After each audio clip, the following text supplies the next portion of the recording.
Hi ಸ್ನೇಹಿತರೆ, welcome to our channel Mithun Raj ಅಡುಗೆ ಮನೆ. ಇವತ್ತಿನ ವಿಡಿಯೋದಲ್ಲಿ ಸ್ಪೆಷಲ್ ಆಗಿ ನಾನು ಚಕ್ಲಿ ಮಾಡಿ ತೋರಿಸ್ತಾ ಇದ್ದೀನಿ. ಅರ್ಧ ಕಪ್ಪು ಅವಲಕ್ಕಿ, 1 ಕಪ್ ಅಷ್ಟು ಅಕ್ಕಿ ಹಿಟ್ಟನ್ನ ಬಳಸ್ಬಿಟ್ಟು ತುಂಬಾನೇ ಗರಿ ಗರಿ ಆಗಿರುವಂತ ಚಕ್ಲಿನ ಮಾಡ್ಬೋದು ತುಂಬಾನೇ ಸಿಂಪಲ್ ಆಗಿ.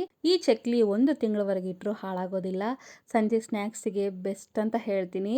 ಈ ಚಕ್ಲಿ ಎಷ್ಟು ತಿಂದ್ರು ತಿನ್ಬೇಕು ಅಂತ ಅನಿಸ್ತಾನೆ ಇರುತ್ತೆ, ಬೋರ್ ಹೊಡಿಯೋದೇ ಇಲ್ಲ. ಚಕ್ಲಿನ ಒಂದ್ಸರಿ ನಾನು ಹೇಳ್ಕೊಟ್ಟಂಗೆ ಅವಲಕ್ಕಿನ ಬಳಸ್ಬಿಟ್ಟು ಒಂದ್ಸಲ ಟ್ರೈ ಮಾಡಿ ನೋಡಿ, ಖಂಡಿತ ನೀವು ಆಶ್ಚರ್ಯ ಪಡ್ತೀರಾ, ಅಷ್ಟು ಸೂಪರ್ ಆಗಿ ಬರುತ್ತೆ. ಮೊದಲನೇದಾಗಿ ಒಂದು ಕಡಾಯಲ್ಲಿ ಯಾವುದಾದ್ರೂ ಕಪ್ಪಿನ ಅಳತೆಯಲ್ಲಿ ಅರ್ಧ ಕಪ್ಪಿನಷ್ಟು ಗಟ್ಟಿ ಅವಲಕ್ಕಿನ ತಗೊಂಡಿದ್ದೀನಿ. ನಂತರ 1/4 ಕಪ್ಪಿನಷ್ಟು ಹುರಿಗಡಲೆ ಅಂದ್ರೆ ಪುಟಾಣಿ ಹಾಕ್ತಾ ಇದ್ದೀನಿ. ಗ್ಯಾಸನ್ನ ಮೀಡಿಯಂ ಫ್ಲೇಮಲ್ಲ ಇಟ್ಕೊಂಡು ಅವಲಕ್ಕಿ ಸ್ವಲ್ಪ ಕ್ರಿಸ್ಪಿ ಆಗೋವರೆಗೂ ಹುರ್ಕೋಬೇಕು. ಅಂಡ್ ನಿಮ್ಮೆಲ್ಲರ ಹತ್ರ ಒಂದು ರಿಕ್ವೆಸ್ಟ್, ನನ್ನ ಚಾನಲ್ನ ಮೊದಲನೇ ಬಾರಿ ನೋಡ್ತಾ ಇದ್ರೆ ಪ್ಲೀಸ್ ಎಲ್ಲರೂ ದಯವಿಟ್ಟು ಸಬ್ಸ್ಕ್ರೈಬ್ ಮಾಡ್ಕೊಳ್ಳಿ. ಪಕ್ಕದಲ್ಲೇ ಇರುವಂಥ ಬೆಲ್ ಬಟನ್ನ ಕ್ಲಿಕ್ ಮಾಡೋದನ್ನ ಮಾತ್ರ ಮರಿಬೇಡಿ. ನೋಡಿದ್ರೆ ಕಲರ್ ಕೂಡ ಚೇಂಜ್ ಆಗಿದೆ ಅವಲಕ್ಕಿದು. ಇವಾಗ ಸ್ವಲ್ಪ ತಗೊಂಡು ಈ ಥರ ಸ್ಮ್ಯಾಶ್ ಮಾಡಿದರೆ ತುಂಬಾನೇ ಕ್ರಿಸ್ಪಿಯಾಗಿ ಬಂದಿದೆ. ಇವಾಗ ಗ್ಯಾಸ್ ಆಫ್ ಮಾಡ್ಕೊಂಡ್ಬಿಡ್ತೀನಿ. ಗ್ಯಾಸನ್ನು ಆಫ್ ಮಾಡ್ಕೊಂಡಿದ್ಮೇಲೆ ಈ ಪುಟಾಣಿ ಮತ್ತು ಅವಲಕ್ಕಿನ ಒಂದು ಪ್ಲೇಟಲ್ಲಿ ಹಾಕಿ ಆರಕ್ಕೆ ಬಿಡ್ತೀನಿ.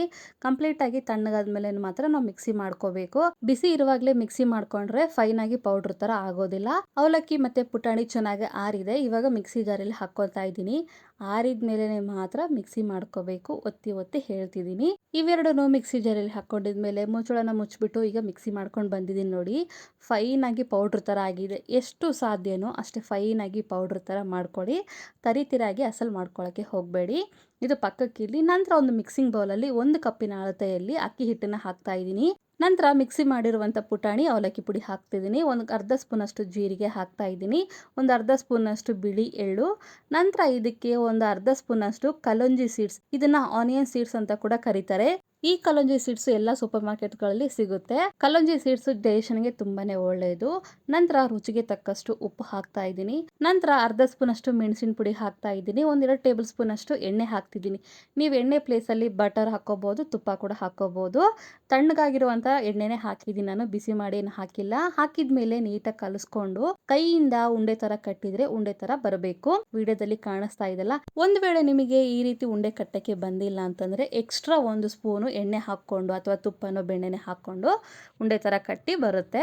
ನಂತರ ಬಿಸಿ ನೀರನ್ನ ಹಾಕ್ತಾ ಇದ್ದೀನಿ. ಉಗುರು ಬೆಚ್ಚ ನೀರೆಲ್ಲ, ಬಿಸಿ ನೀರು ಸ್ವಲ್ಪ ಸ್ವಲ್ಪನೇ ಹಾಕ್ಕೊಂಡು ಸ್ಪೂನಿನ ಸಹಾಯದಿಂದ ಫಸ್ಟ್ ನೀಟಾಗಿ ಕಲಿಸ್ಕೊಳ್ಳಿ.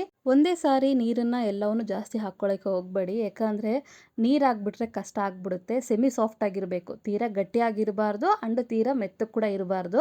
ಅದಕ್ಕೆ ಹೇಳ್ತಾ ಇದ್ದೀನಿ. ಸ್ಪೂನಿಂದ ಈ ರೀತಿ ನೀಟಾಗಿ ಕಲಿಸ್ಕೊಂಡು ನಂತರ ಕೈಯಿಂದ ನೀಟಾಗಿ ಕಲಿಸ್ಕೋಬೇಕು. ಚಪಾತಿ ಹಿಟ್ಟಿರುತ್ತಲ್ಲ ಅದಕ್ಕಿಂತ ಸ್ವಲ್ಪ ಸಾಫ್ಟ್ ಆಗಿರಬೇಕು, ಹಾರ್ಡಾಗಿ ಕಲಿಸ್ಕೋಬೇಡಿ. ಹಾಗಂತ ಫುಲ್ಲು ನೀರಾಗಿ ಕೂಡ ಕಲಿಸ್ಕೋಬೇಡಿ, ಸೆಮಿ ಸಾಫ್ಟ್ ಆಗಿದ್ರೆ ಸಾಕು. ವಿಡಿಯೋದಲ್ಲಿ ಕಾಣಿಸ್ತಾ ಇದೆ ನೋಡಿ ನಿಮಗೆ ಯಾವ ಥರ ಕಲಿಸಿದ್ದೀನಿ ನಾನು. ಇಷ್ಟ ಆದರೆ ಸಾಕು. ಇದಕ್ಕಿಂತ ನೀರಾಗಿ ಕಲಿಸ್ಕೋಬೇಕು, ಇದಕ್ಕಿಂತ ಗಟ್ಟಿಯಾಗಿ ಕಲಿಸ್ಕೋಬೇಕು ಅಂತೇನಿಲ್ಲ. ಬಿಸಿ ನೀರನ್ನ ಹಾಕೋದ್ರಿಂದ ಚಕ್ಲಿ ಮಾಡಬೇಕಾದ್ರೆ ಬೇಗ ಚಕ್ಲಿ ಮುರಿಯೋದಿಲ್ಲ.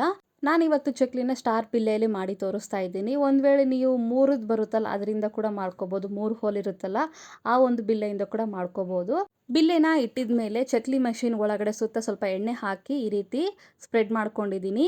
ಯಾಕೆ ಎಣ್ಣೆ ಹಾಕಬೇಕು ಅಂದರೆ ಈ ಒಂದು ಚಕ್ಲಿ ಮಷಿನ್ಗೆ ಹಿಟ್ಟು ಅಂಟ್ಕೋಬಾರ್ದು ಅಂತ. ನಂತರ ಸ್ವಲ್ಪ ಹಿಟ್ಟನ್ನ ತಗೊಂಡು ಎಷ್ಟು ಬೇಕೋ ಅಷ್ಟು ಮಾತ್ರ ಇಟ್ಟು ಚಕ್ಲಿ ಮಷಿನ ಮುಚ್ಚಳನ ಮುಚ್ಚಿಬಿಟ್ಟು ಈ ರೀತಿ ರೆಡಿ ಮಾಡ್ಕೊಂಡು ಇಟ್ಕೊಂಡಿದ್ದೀನಿ. ನಾನು ಸಜೆಸ್ಟ್ ಮಾಡೋದು, ನಾನು ವಿಡಿಯೋದಲ್ಲಿ ತೋರಿಸ್ತಿರೋ ಚಕ್ಲಿ ಪಾವಿಂದನೇ ಮಾಡಿಕೊಂಡ್ರೆ ಕೈನೋವು ಬರೋದಿಲ್ಲ. ನಂತರ ಉಳಿದಿರುವಂಥ ಹಿಟ್ಟು ಆರೋಗಬಾರ್ದಂತೆ ಯಾವುದಾದ್ರೂ ಮುಚ್ಚಳನ ಮುಚ್ಚಿ ಸೈಡಲ್ಲಿ ಇಟ್ಕೊಳ್ಳಿ. ಎಣ್ಣೆ ಕಾದಿನ ಇಲ್ಲ ಅಂತ ಸ್ವಲ್ಪ ಹಾಕಿ ನೋಡಿದ್ದೀನಿ, ಕಾದಿದೆ. ಇವಾಗ ವಿಡಿಯೋದಲ್ಲಿ ತೋರಿಸ್ತಿರೋ ಹಾಗೆಯೇ ಮಾಡ್ಕೊಳ್ಳಿ. ಒಂದು ವೇಳೆ ನಿಮಗೆ ಈ ಥರ ಶೇಪ್ ಇಷ್ಟ ಇಲ್ಲ ಅಂದರೆ ಚಕ್ಲಿ ಶೇಪ್ ಬರುತ್ತಲ್ಲ ಆ ಥರ ಕೂಡ ಮಾಡ್ಕೊಳ್ಳಿ. ಯಾವಾಗಲೂ ಚಕ್ಲಿ ಶೇಪಲ್ಲಿ ನಾವು ಮಾಡ್ತಾನೆ ಇರ್ತೀವಿ, ಒಮ್ಮೆ ಈ ಥರ ಮಾಡ್ಕೊಳ್ಳಿ, ತುಂಬ ಚೆನ್ನಾಗಿರುತ್ತೆ. ನಾನು ಡೈರೆಕ್ಟಾಗಿ ಚಕ್ಲಿ ಮಷೀನಿಂದ ಎಣ್ಣೆಯಲ್ಲೇ ಹಾಕ್ತಾ ಇದ್ದೀನಿ. ನಿಮಗೆ ಈ ಥರ ಕಷ್ಟ ಆಗುತ್ತೆ ಅಂತಂದರೆ ಒಂದು ಪ್ಲಾಸ್ಟಿಕ್ ಕವರ್ ಮೇಲೆ ಹಾಕ್ಕೊಂಡು ಎಣ್ಣೆಲಿ ಡ್ರಾಪ್ ಮಾಡ್ತಾ ಹೋಗಿ. ಈ ಚಕ್ಲಿ ಅವಲಕ್ಕಿಯಿಂದ ಮಾಡಿರೋದ್ರಿಂದ ಬಣ್ಣ ಬರೋದಿಲ್ಲ. ಹೇಗೆ ಗೊತ್ತಾಗುತ್ತೆ ನಮಗೆ ಫ್ರೈ ಆಗಿದೆ ಅಂತ? ಹೆಂಗೆ ತೆಗಿಬೇಕು ನಾವು ಅಂದರೆ ಮೇಲ್ಗಡೆ ಕಾಣಿಸ್ತಿರೋ ಬಬಲ್ ಎಲ್ಲ ಕಡಿಮೆ ಆಗಬೇಕು. ನೋಡಿದ್ರೆ ಇವಾಗ ಕಡಿಮೆ ಆಗಿದೆ. ಹೀಗಾದರೆ ಪರ್ಫೆಕ್ಟಾಗಿ ಫ್ರೈ ಆಗಿದೆ ಅಂತ ಅರ್ಥ. ಇವಾಗ ಒಂದು ಸ್ಟೇನರಿಂದ ಎಲ್ಲವನ್ನೂ ತೆಗೆದುಬಿಟ್ಟು ಟಿಶ್ಯೂ ಪೇಪರ್ ಹಾಕಿರೋ ಒಂದು ಪ್ಲೇಟಿಗೆ ಹಾಕ್ತೀನಿ ನಾನು. ಮಾಡೋದು ತುಂಬಾ ಸುಲಭ.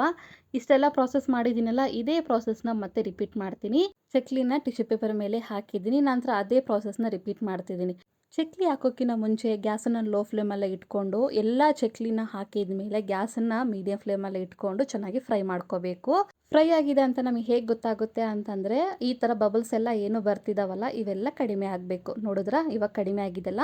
ಇಂಥ ಟೈಮಲ್ಲಿ ಒಂದು ಸ್ಟ್ರೈನರ್ ಸಹಾಯದಿಂದ ಚಕ್ಲಿನ ತೆಗೆದುಬಿಟ್ರೆ ತುಂಬಾ ಸಿಂಪಲ್ ಆಗಿರುವಂಥ ಚಕ್ಲಿ ರೆಡಿನೇ ಆಗೋಗುತ್ತೆ. ಆ್ಯಂಡ್ ಇನ್ನೊಂದು ಹೇಳಬೇಕು ನಿಮಗೆ ಚಕ್ಲಿ ಪಾವ್ ಬಗ್ಗೆ, ನಾನು ವಿಡಿಯೋದಲ್ಲಿ ತೋರಿಸ್ತಾ ಇದ್ದೀನಲ್ಲ ಆ ಥರ ಚಕ್ಲಿ ಮಷಿನ್ ಆದರೆ ಒಬ್ಬರೇ 1 kg 2 kg 5 kg ಆದರೂ ಮಾಡ್ತಾರೆ. ಇನ್ನೊಂದು ಗನ್ ಶಾಟ್ ಥರ ಬರುತ್ತೆ, ಅದರಿಂದ ಕೂಡ ಮಾಡ್ಕೋಬೋದು. ಬಟ್ ಒತ್ತೋ ಚಕ್ಲಿ ಮಷಿನ್ ಆದರೆ ಕೈಯಿಂದ ತುಂಬ ನೋವು ಬರುತ್ತೆ. ನಾನು ಸಜೆಸ್ಟ್ ಮಾಡೋದು, ನಾನು ವಿಡಿಯೋದಲ್ಲಿ ತೋರಿಸ್ತಾ ಇದ್ದೀನಲ್ಲ ಆ ಥರ ಚಕ್ಲಿ ಮಿಷಿನಿಂದ ಈ ಒಂದು ಚಕ್ಲಿ ಅಲ್ಲ ಯಾವುದೇ ಚಕ್ಲಿ ಮಾಡಲಿ ಚೆನ್ನಾಗಿ ಬರುತ್ತೆ, ಕೈ ನೋವಾಗೋದಿಲ್ಲ. ಎಲ್ಲ ಫ್ರೈ ಮಾಡಿದ ಮೇಲೆ ಒಂದು ಪ್ಲೇಟಲ್ಲಿ ಹಾಕ್ತಾ ಇದ್ದೀನಿ ನೋಡಿ, ಸೌಂಡ್ ಕೇಳಿಸುತ್ತೆ ಅಂದ್ಕೊಂಡಿದ್ದೀನಿ. ತುಂಬ ಸಾಫ್ಟಾಗಿ ಬರುತ್ತೆ. ಪಕ್ಕಾ ಬೇಕರಿ ಸ್ಟೈಲಲ್ಲಿ ಇರಲಿ ಅಂತ ಸ್ವಲ್ಪ ಕರಿಬೇವನ್ನು ಎಣ್ಣೆಯಲ್ಲಿ ಫ್ರೈ ಮಾಡಿ ಕೂಡ ಹಾಕಿದ್ದೀನಿ. ಒಂದು ಸಾರಿ ನಾನು ಹೇಳ್ಕೊಟ್ಟಂಗೆ ವಿಡಿಯೋದಲ್ಲಿ ತೋರಿಸ್ತಿರೋ ಹಾಗೆ ಅವಲಕ್ಕಿನ ಬಳಸಿಬಿಟ್ಟು ತುಂಬಾ ಸಿಂಪಲ್ಲಾಗಿ ಗರಿ ಗರಿ ಆಗಿರುವಂಥ ಚಕ್ಲಿನ ಮಾಡಿಕೊಡಿ. ಮನೆಯಲ್ಲಿ ಈ ಥರ ಮಾಡಿಕೊಟ್ರೆ ನಿಮಗೆ 100 ಮಾರ್ಕ್ಸ್ ಪಕ್ಕ. ಮಕ್ಕಳು ಕೂಡ ತುಂಬ ಇಷ್ಟಪಟ್ಟು ತಿಂತಾರೆ. ಈ ರೆಸಿಪಿ ನಿಮಗೆ ಇಷ್ಟ ಆದರೆ ನನ್ನ ಚಾನಲ್ನ like, share, comment and subscribe ಮಾಡ್ಕೊಳ್ಳೋದನ್ನು ಮಾತ್ರ ಮರಿಬೇಡಿ. ಓಕೆನಾ? ಮುಂದಿನ ವಿಡಿಯೋದಲ್ಲಿ ಮತ್ತೆ ಸಿಗ್ತೀನಿ. ಅಲ್ಲಿವರೆಗೂ ಟೇಕ್ ಕೇರ್, ಬಾಯ್.